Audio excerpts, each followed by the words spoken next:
Hello प्यारे बच्चों, हम लोग पढ़ रहे हैं 10th क्लास के साइंस चैप्टर नंबर 5 तत्वों का वर्गीकरण। इसके अभ्यास सॉल्व कर रहे हैं हम लोग और इसके हम लोग 6 क्वेश्चन करा चुके हैं। आज करते हैं 7वें क्वेश्चन की बात और इससे आगे के भी क्वेश्चन आज सॉल्व करेंगे। ठीक है, देखते हैं क्वेश्चन क्या है हमारा।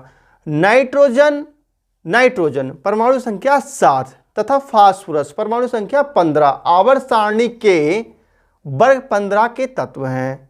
ठीक है, अच्छी बात है, वर्ग 15 के तत्व है बेटा। देखो जो वर्ग 15 है ना हमारी आवर्त सारणी में, वर्ग 15, ठीक है। तो इसमें नाना पाटेकर ऐश्वर्या सब कैसे हैं? सब हैं भिखारी। ठीक है, नाना पाटेकर ऐश्वर्या सब भिखारी। यह है पूरा, यह है वर्ग 15। लेकिन इसमें हमें दो तत्व की बात करनी है, नाइट्रोजन और इसका परमाणु क्रमांक कितना दे रखा है 7 और इसका दे रखा है बेटा 15। सिर्फ दो की बात करते हैं, इन दो की। ठीक है, बात समझ में आ रही है? ठीक है, देखो नाइट्रोजन परमाणु संख्या 7, फास्फोरस परमाणु संख्या 15 आवर्त सारणी के वर्ग 15 के तत्व हैं। तो मैंने पूरा वर्ग ये लिख दिया है, पूरा वर्ग लिख दिया है। ठीक है, वर्ग 15 के तत्व हैं। इन दोनों तत्वों का इलेक्ट्रॉनिक विन्यास लिखिए। अच्छा, तीसरी बात है, इन तत्वों का इलेक्ट्रॉनिक विन्यास लिखिए। तो हम पहले इलेक्ट्रॉनिक विन्यास ही लिख देते हैं बेटा। ठीक है, हम लिखते हैं यहाँ पे इलेक्ट्रॉनिक विन्यास। इलेक्ट्रॉनिक विन्यास हेडिंग डालते हैं, इलेक्ट्रॉनिक विन्यास। ठीक है, अब देखते हैं नाइट्रोजन का इलेक्ट्रॉनिक विन्यास क्या होगा बेटा। 7 है तो देखेंगे 2 और 5। ठीक है, और देखेंगे, अब हम देखेंगे बेटा ऐसे ऐसे लिख देते हैं ऐसे। ठीक है, अब हम देखते हैं फास्फोरस। फास्फोरस का 15 होता है बेटा। इसका इलेक्ट्रॉनिक विन्यास देखते हैं, 2 8 10 और 5 15। ये इलेक्ट्रॉनिक विन्यास हो गया। एक तो उत्तर इनका खत्म हो गया यहीं पे। ठीक है, दूसरा है, इनमें से कौन सा तत्व अधिक ऋण विद्युतीय होगा और क्यों? इनमें से कौन सा ऋण विद्युतीय होगा और क्यों? ठीक है, ये हमसे पूछ रहा है कि इनमें से इलेक्ट्रोनेगेटिव एलिमेंट्स कौन सा होगा और क्यों। तो मैं आपको बताऊं, ध्यान समझें एक बात को। इलेक्ट्रोनेगेटिव मतलब ऋण विद्युतीय। क्या है बेटा? ऋण विद्युतीय। कहाँ है? ये है ऋण विद्युतीय। कौन सा होगा और क्यों? ऋण विद्युतीय अंडरलाइन कर लो, अधिक ऋण विद्युतीय कौन सा होगा। ठीक है, देखो ध्यान समझेंगे बेटा। मैंने आपको बताया है एक ट्रिक में मैंने कहा है A2 D2 C2 the atomic size बताया है बेटा ये ट्रिक। इसमें कहा है मैंने, इसका मतलब होता है, A का मतलब होता है आयनिक त्रिज्या। ठीक है, और A का मतलब क्या होता है बेटा? अपचायक गुण। ठीक है, अपचायक गुण। डी का मतलब क्या है बेटा? धात्विक गुण। और डी का मतलब क्या है? धन विद्युतीय लक्षण। और सी का मतलब क्या है बेटा? क्षारीय गुण। ये सारे गुण जो हैं, ये सारे गुण एटम के साइज पे डिपेंड करते हैं। जैसा जैसा एटम होता है वैसे वैसे साइज होता है। तो ऊपर से नीचे आने पर क्या होता है बेटा? एटम का साइज बढ़ता है। आपको पता है किसी भी वर्ग में ऊपर से नीचे आते हैं तब एटम का साइज क्या होता है? बढ़ता है। तो ये सारे गुण भी बढ़ते हैं। परंतु जो भी गुण इस ट्रिक में नहीं आता है वो उल्टे होते हैं। अगर ये बढ़ते हैं तो वो घटते हैं। ठीक है, तो सीधी सीधी मैं बात कहूं कि जब ऊपर से नीचे आते हैं, जब इस वर्ग में ऊपर से नीचे आते हैं तो ये विद्युत ऋणात्मकता का मान होता है बेटा, वो घटता है। विद्युत ऋणात्मकता, ठीक है, विद्युत ऋणात्मकता का मान घटता है। ठीक है बेटा, घटता है। ठीक है, अगर इनमें से कोई सा गुण निभाएंगे, हम कहें धन विद्युतीय लक्षण, तो हम कहेंगे ऊपर से नीचे आने पर धन विद्युतीय लक्षण बढ़ता है क्योंकि परमाणु का साइज बढ़ रहा है। लेकिन विद्युत ऋणात्मकता ट्रिक में है ही नहीं, तो विद्युत ऋणात्मकता में उल्टा बोलेंगे हम। ठीक है, तो ऊपर से नीचे आने पर विद्युत ऋणात्मकता का मान क्या है बेटा? घट रहा है। तो सीधी सी बात है कि विद्युत ऋणात्मकता n की ज्यादा होगी। ठीक है, तो बेटा देखो आंसर आपका एक तो फर्स्ट हो गया, ये आंसर फर्स्ट हो गया। और हम इसमें इसको बेटा बॉक्स में पैक करके कहीं लिख देना, आप फट्टा उट्टा लिख लेना समझने के लिए। ठीक है, एक तो आंसर हो गया। अब दूसरा आंसर मैं लिखना स्टार्ट करता हूं आपको। ठीक है, तो दूसरे आंसर में आप क्या काम करेंगे, पहले आप इतना लिख लीजिएगा और ये बॉक्स में कहीं लिख लेना। अब आंसर नंबर 2 लिखेंगे बेटा। ठीक है, आंसर नंबर फर्स्ट हो गया, अब आंसर नंबर 2 देखो बेटा। नाइट्रोजन अधिक ऋण विद्युतीय होगा, तत्व होगा,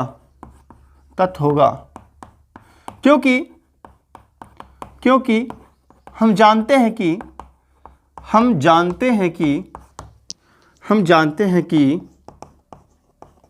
इस वर्ग 15 में ऊपर से नीचे आने पर विद्युत ऋणात्मकता का मान घटता है बेटा, विद्युत ऋणात्मकता का मान घटता है, विद्युत ऋणात्मकता का मान घटता है। क्लियर? ठीक है, तो ये आंसर आपका क्लियर हो चुका होगा। अब देखते हैं नेक्स्ट क्वेश्चन क्या है। क्वेश्चन आता है तत्वों के इलेक्ट्रॉनिक विन्यास का, तत्वों के इलेक्ट्रॉनिक विन्यास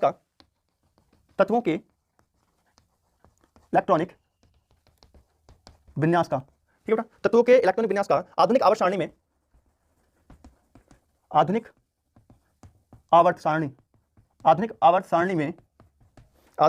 में तत्व की स्थिति का क्या संबंध है? तत्व की स्थिति से क्या संबंध है? क्या संबंध है? ठीक है, मतलब क्वेश्चन है ये हमारा कि तत्व का जो इलेक्ट्रॉनिक विन्यास है, तत्व का इलेक्ट्रॉनिक विन्यास का आधुनिक आवर्त सारणी में तत्व की स्थिति से क्या संबंध है, मतलब इलेक्ट्रॉनिक विन्यास का यूज क्या है हमारी आवर्त सारणी में, ये कहा गया है क्वेश्चन में। ठीक है बेटा, तत्वों के इलेक्ट्रॉनिक विन्यास का आधुनिक आवर्त सारणी में तत्वों की स्थिति से क्या संबंध है। ठीक है, तो मैं आपको बता दूं बेटा, जो हमारी आवर्त सारणी है उसे इलेक्ट्रॉनिक विन्यास के आधार पर ही बनाया गया है। ठीक है, तो हम लिख सकते हैं बेटा कि आधुनिक आवर्त सारणी को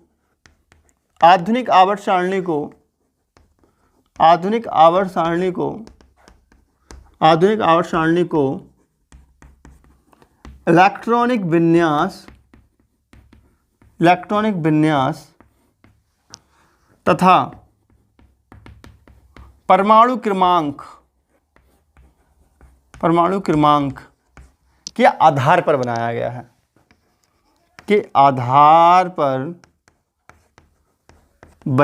है,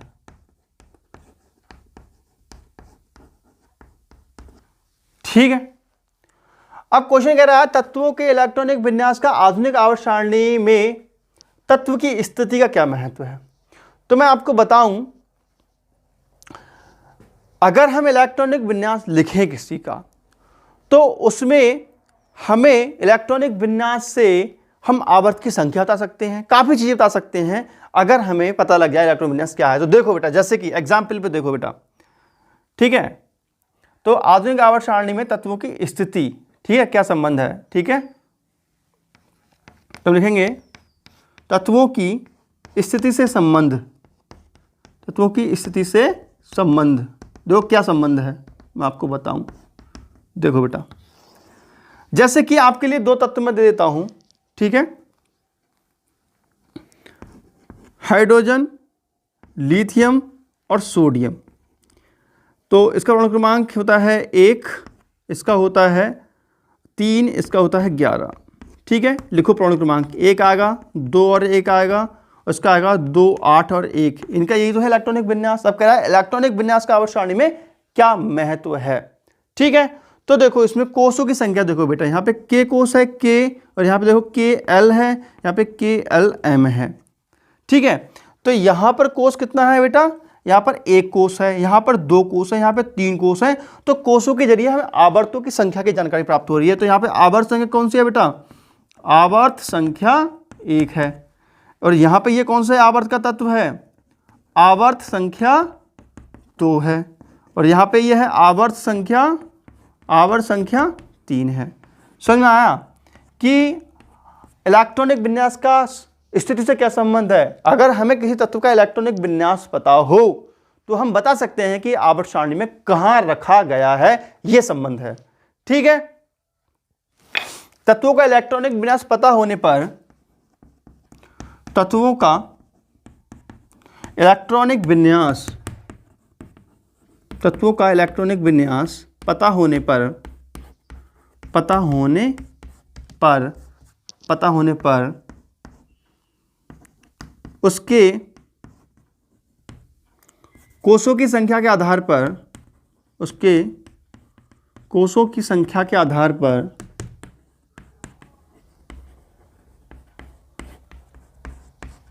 हम आवर्त संख्या की जानकारी प्राप्त करते हैं, आवर्त संख्या की जानकारी प्राप्त कर लेते हैं, जानकारी प्राप्त कर लेते हैं।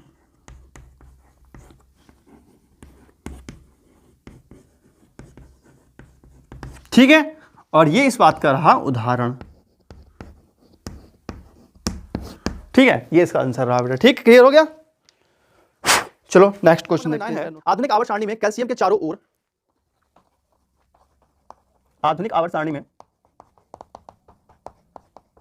आधुनिक आवर्त सारणी में कैल्शियम के चारों ओर, कैल्शियम के चारों ओर, आधुनिक आवर्त सारणी में कैल्शियम के चारों ओर 12, 19, 21 तथा 38 परमाणु संख्या वाले, परमाणु संख्या वाले, परमाणु संख्या वाले तत्व स्थित हैं, तत्व स्थित हैं, तत्व स्थित हैं। इनमें से किन तत्वों के भौतिक एवं रासायनिक गुणधर्म कैल्शियम के समान हैं? इनमें से किस तत्व के भौतिक एवं रासायनिक गुणधर्म, एवं रासायनिक गुणधर्म कैल्शियम के समान हैं? ठीक है बेटा, पूछा इनमें से किसके गुणधर्म कैल्शियम के समान हैं? तो कैल्शियम का परमाणु क्रमांक कितना होता है बेटा? कैल्शियम का परमाणु क्रमांक होता है 20। ठीक है, तो इसको हम लिखते हैं 2, 8, 10 और 18 और 2। बाह्य कोश में कितने आ रहे हैं? 2 इलेक्ट्रॉन आ रहे हैं। तो जिसके बाह्य कोश में 2 इलेक्ट्रॉन आते होंगे वे सभी परमाणु या वे सभी परमाणु क्रमांक वाले तत्व जो हैं वो कैल्शियम से समानता रखते होंगे गुणों में। ठीक है, तो देखते हैं जरा। तो पहला है परमाणु संख्या 12, तो 12 को चेक करके देखते हैं बेटा। 2, 8, 10 और 2, 12, तो ये भी समानता रखता है। ठीक है, ये भी समानता रखता है। उसके बाद देखते हैं बेटा 19। ठीक है, तो 19 तो नहीं रखता, क्योंकि 19 जो है वो देखो 19 देखो बेटा 2, 8, 10 और 18 और 1 आएगा इसमें बाह्य कोश में। ठीक है, तो ये बेटा प्रथम वर्ग का तत्व है, तो ये तो समानता रखेगा ही नहीं।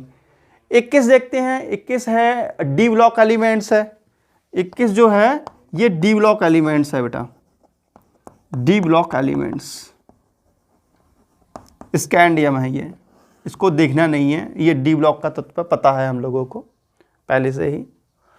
तो एक ट्रिक है, बेटा मांगे कार स्कूटर और बाप हो गए रांची। ठीक है, तो ये सभी तत्व गुणों में समानता प्रदर्शित करते हैं। इसका परमाणु क्रमांक कितना होता है? इसका होता है 3। ठीक है, 3 ही, इसका होता है 4, इसका 4 होता है, इसका 12 होता है। ठीक है बेटा, और इसका कितना होता है? कैल्शियम का 20 होता है।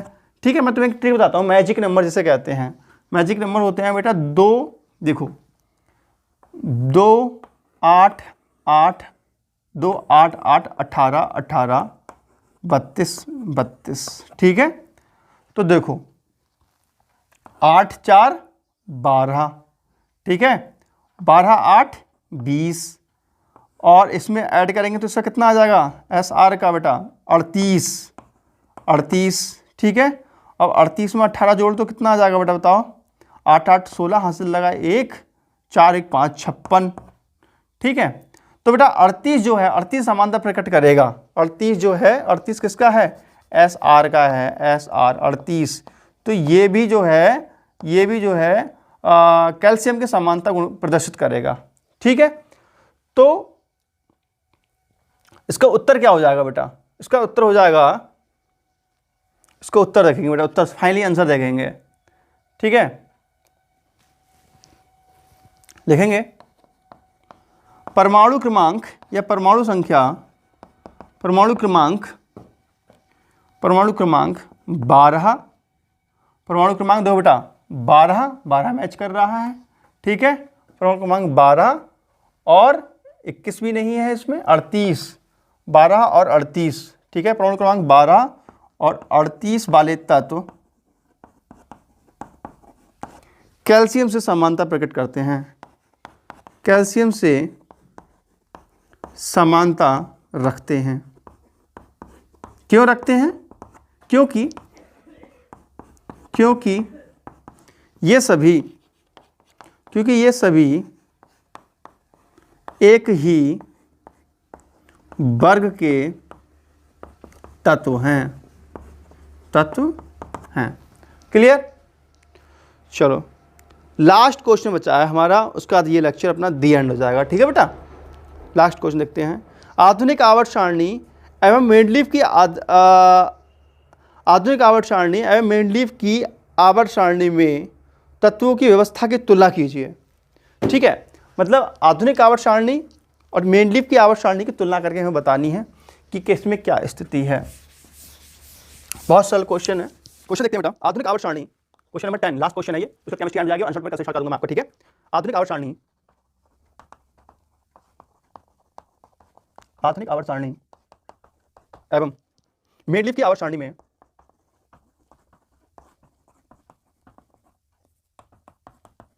मेंडलीव की आवर्त सारणी में तत्वों की व्यवस्था की तुलना कीजिए। ठीक है बेटा, तत्वों की व्यवस्था की तुलना कीजिए। मतलब बात यह है, सीधी बात यह है यार कि दोनों आवर्त सारणी की तुलना करनी है हमारे लिए। ठीक है, एक साथ लिखेंगे मेंडलीव की आवर्त सारणी,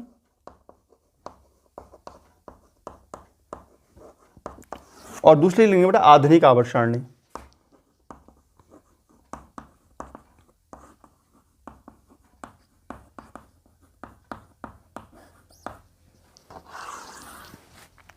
ठीक है, तो जो मेंडलीव की आवर्त सारणी है ये परमाणु भार को आधार मानकर बनाई गई है। ठीक है, तो फर्स्ट पॉइंट लिखो बेटा इसमें, मेंडलीव की आवर्त सारणी परमाणु भार को आधार मानकर बनाई गई है। ठीक है, इसमें पॉइंट लिखेंगे फर्स्ट, आधुनिक आवर्त सारणी परमाणु क्रमांक को आधार मानकर बनाई गई है। ठीक है, नेक्स्ट देखेंगे इस आवर्त सारणी में 8 कॉलम होते हैं। 8 कॉलम होते हैं। ठीक है, 8 कॉलम होते हैं जिन्हें समूह कहते हैं। जिन्हें समूह या वर्ग कहते हैं। ठीक है बेटा, इसमें लिखेंगे बेटा इस आवर्त सारणी में 18 कॉलम होते हैं। 18 कॉलम होते हैं जिन्हें समूह या वर्ग कहते हैं। ठीक है, तीसरा पॉइंट देखेंगे बेटा, 2 पॉइंट समझ में आ गए आप लोगों के लिए अच्छे से। तीसरा पॉइंट देखेंगे, इस आवर्त सारणी में